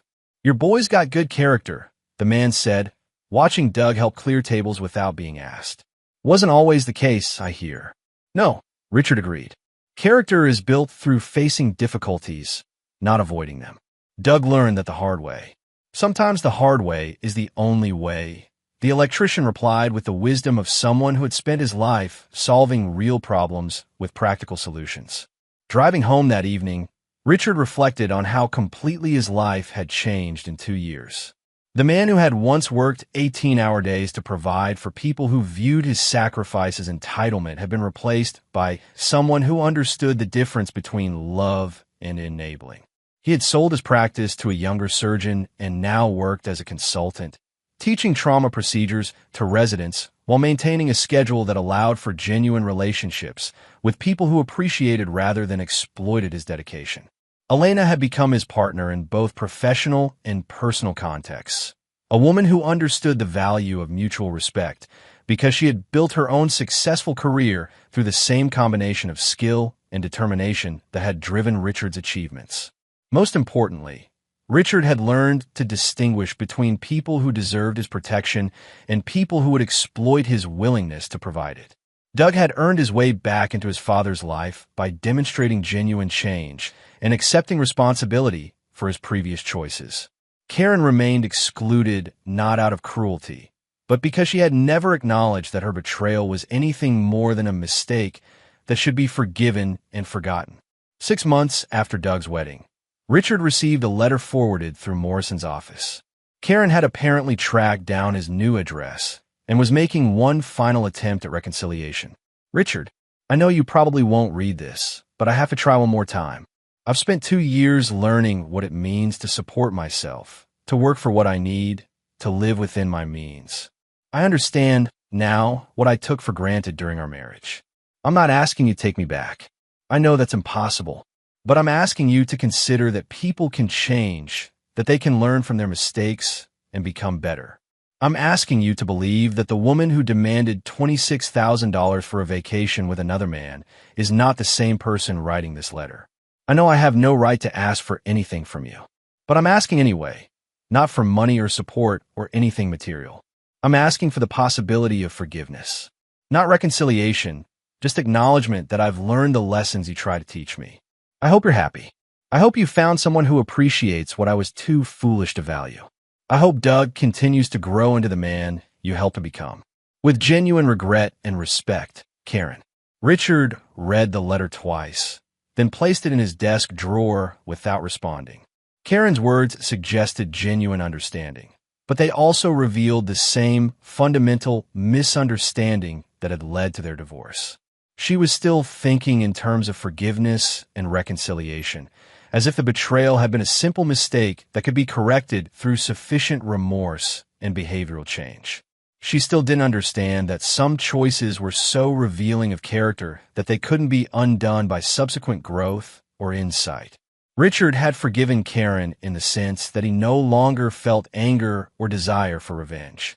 But forgiveness didn't require forgetting, and understanding didn't mandate reconciliation. Karen had shown him who she really was when she demanded payment for her vacation with another man. That revelation of character was permanent, regardless of whatever lessons she might have learned since. 2 years later, Richard married Elena in a simple ceremony attended by people who understood that love was built through mutual respect rather than one-sided sacrifice. Doug served as best man, and Sarah was Elena's maid of honor. Richard's elderly mother, now approaching 90 but still sharp in her judgment of character, gave the blessing. Ricky found someone who knows the difference between taking and sharing, she told the small gathering of friends and family. That's the secret to a marriage that lasts. Both people have to know the difference between love and exploitation. As Richard and Elena exchanged vows they had written themselves, Richard reflected on how completely his understanding of relationships had evolved. The man who had once believed that unlimited giving was the highest expression of love had learned that sustainable relationships required balance, boundaries, and mutual investment. Elena's vows captured this understanding perfectly. I promise to build something with you, not take something from you.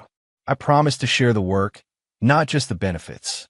I promise to earn your dedication every day, not assume it as my right. Richard's response was equally grounded in the lessons he had learned through the destruction and rebuilding of his life. I promise to protect what we build together, not enable what threatens to destroy it. I promise to love you enough to tell you difficult truths, not comfortable lies. I promise to ensure our relationship serves both of us, not just one. 10 years after the key that wouldn't fit, Richard Case looked back on the complete transformation of his life with satisfaction that was deeper than vindication. He had learned the difference between love and enabling, between kindness and weakness, between family and parasites. Doug had built a successful career as a construction supervisor, earned a degree in engineering through night school, and was raising children who understood that everything worthwhile required effort. His marriage was strong because both partners contributed equally to building and maintaining their life together. Karen had completed her nursing recertification and was working in pediatric oncology, the field she had originally claimed to care about before comfort and status became her priorities. She lived modestly but independently, having finally learned the lessons about self-sufficiency that Richard had tried to teach her 20 years too late. Tony had disappeared entirely from their circle, having learned that some debts carried consequences that extended far beyond financial obligation. And Richard had built a new life with Elena based on principles he should have insisted on from the beginning: mutual respect, shared responsibility, and the understanding that love was not a license for exploitation. The house where he now lived was smaller than the one Karen had lost, but it was filled with people who appreciated rather than assumed his presence. The work he did was less demanding, but more satisfying because it served people who understood the value of expertise earned through decades of dedication. Most importantly, Richard had learned to recognize the difference between people who deserved his protection and people who would exploit his willingness to provide it. Some people earned trust through their actions and maintained it through continued demonstration of character. Others revealed themselves to be fundamentally predatory, viewing kindness as weakness and dedication as entitlement. The key that wouldn't fit had unlocked the most important lesson of Richard Case's life: that a man's greatest strength was not his willingness to sacrifice